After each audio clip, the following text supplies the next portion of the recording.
Des militants du mouvement écologiste Just Stop Oil, opposés aux énergies fossiles, ont brisé lundi à la National Gallery de Londres la vitre de protection d'un tableau de Velázquez, qui avait été lacéré au siècle dernier par une suffragette. Les deux militants, âgés de 20 et 22 ans, se sont introduits vers 10h45, local et GMT, et ont frappé au marteau la protection de la « Vénus au miroir », toile connue au Royaume-Uni sous le nom de « Rokeby Venue », a précisé dans un communiqué l'organisation. Cette dernière, connue pour ses actions coup de poing, réclame l'arrêt immédiat des nouveaux projets pétroliers et gaziers au Royaume-Uni.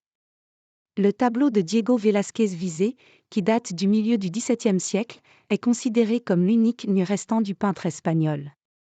En 1914, il avait été lacéré au hachoir par la suffragette canadienne Mary Richardson. Elle protestait alors contre l'emprisonnement d'une autre militante pour le droit de vote des femmes au Royaume-Uni.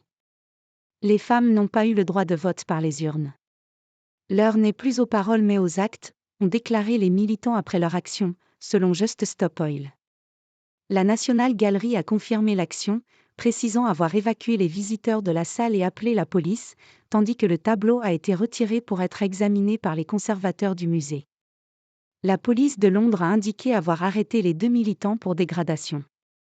L'an dernier, des militants de Just Stop Oil avaient déjà visé la National Gallery, où ils avaient jeté de la soupe à la tomate sur les « tournesols » de Van Gogh, et le musée Mauritshuis de La Haye où ils s'étaient collés à la vitre de « La jeune fille à la perle » de Vermeer.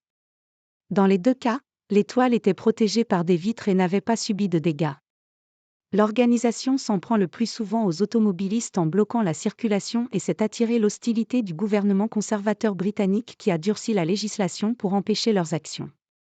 Cette nouvelle action intervient alors que l'exécutif a décidé d'attribuer des nouvelles licences d'exploration et de forage d'hydrocarbures en mer du Nord, ce qui lui vaut d'être accusé de revenir sur ses engagements climatiques. Au nom de la sécurité énergétique, il a annoncé lundi vouloir inscrire dans la loi l'examen de potentielles nouvelles licences tous les ans.